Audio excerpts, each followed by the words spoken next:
Pastor, meu amado, bem-vindo de volta à nossa escola bíblica.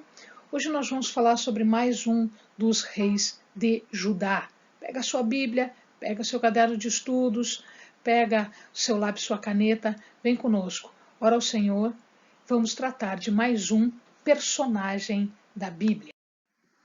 Hoje nós vamos falar de um rei chamado Acás. Acás quer dizer possuidor. Acás era filho de Jotão, foi o 12º rei de Judá. Quando ele começa a reinar, ele tem 20 anos e ele reina por 16 anos.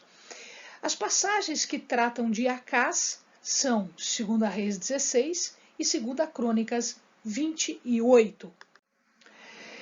Acás foi idólatra. Você percebe que nós só temos o nome do seu pai e não da sua mãe.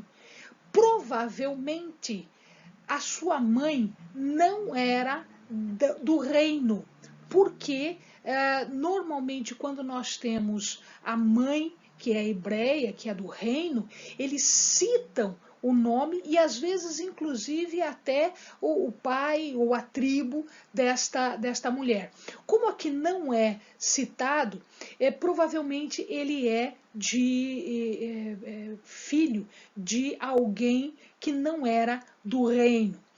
E aí o que acontece é que ele foi idólatra, ele foi uma pessoa que se deixou levar, assim como seu pai no final da vida, ele se deixa levar pelos ídolos, por outros deuses. Ele fez o seu filho passar pelo fogo em adoração a Moloque. O que quer dizer isso? Era uma das abominações, uma das formas mais abomináveis de oferendas. Moloque era um deus que tinha o corpo de uma pessoa, o corpo de um homem, e a cabeça podia ser de um boi ou podia ser de um leão. Mas interessante nesta imagem é que o seu estômago, o seu ventre, era na verdade uma cavidade, era como se fosse um forno.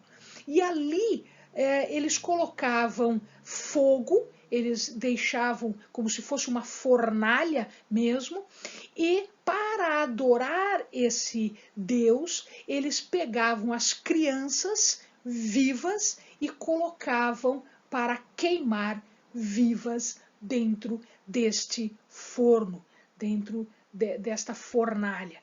Então, isso era o ritual de passar pelo fogo. Então, passar pelo fogo era uma adoração a Moloque. E ele fez isso com seus filhos.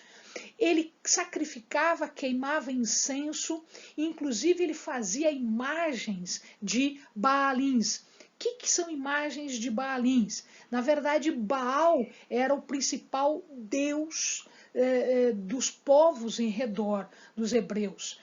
Quando este era feito imagem, quando eles faziam um ídolo, uma imagem, eles chamavam isso de Baalim.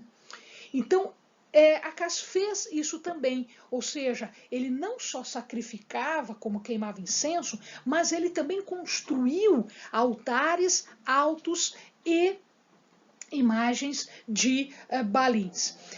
Ele edifica um altar semelhante ao altar de Damasco. Numa das suas incursões, ele vai a Damasco e lá em Damasco ele vê um altar e ele se apaixona pelo altar. Ele acha muito lindo esse altar. E o que ele faz? Ele manda construir um altar semelhante ao de Damasco em Jerusalém. Como se isso tudo não bastasse, ele fecha o templo, ele fecha a casa do Senhor, ele tira o altar do Senhor, ele tira todas as formas de manifestação de adoração a Deus, ele retira isto tudo, ele tira os painéis laterais, ele tira as pias, ele tira o mar de bronze, ou seja, ele destrói, ele desaparelha toda a casa do Senhor, ele desaparelha todo o templo de Deus. Quem trabalhava nesta época, os profetas que já eram atuantes nesta época, eram Isaías, Oséias e Miqueias. Ele fez uma guerra contra Razim, que a gente já ouviu falar dele em vídeos anteriores. Ele era da Síria. E junto com o rei da Síria estava Peca, o rei de Israel. Quando ele fez esta guerra contra Rezim e contra Peca, Deus não estava com ele, exatamente porque ele era mau diante dos olhos de Deus. Então ele fez absurdos na presença de Deus. Significa que ele perde a guerra para a Síria e para Israel. São 120 mil judeus mortos e 200 cativos. Estes vão ser levados para Israel. Quando Peca está fazendo isso, um profeta de nome Oded, ele denuncia isso para Peca. E ele diz, Peca, não faça isso. Não faça isso porque Deus não vai se agradar. Você já está fazendo um monte de coisa errada. Não adicione isso às coisas erradas que você está fazendo. E, surpreendentemente, Peca ouve. Peca, só para o amado ter ideia, é o antepenúltimo rei de Israel. Eles já estão quase arrebentados. A Síria daqui a pouco vai cair e Israel também sob o domínio dos assírios. Os assírios começaram a bater em Judá também. E aqui ele começa a pagar tributo a Tiglat-Pileser, que é da Síria. É este que vai dominar o Rezim e o Peca. Então você faz ideia, ele luta contra Rezim e Peca, perde. E aí quando ele vê que o Tiglat-Pileser está indo em direção a ele, antes de qualquer coisa, ele faz um acordo, ele começa a pagar tributos. Tá?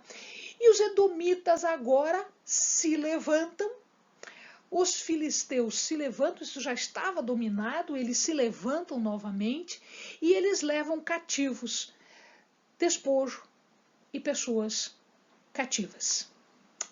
Amém, amados? Bons estudos.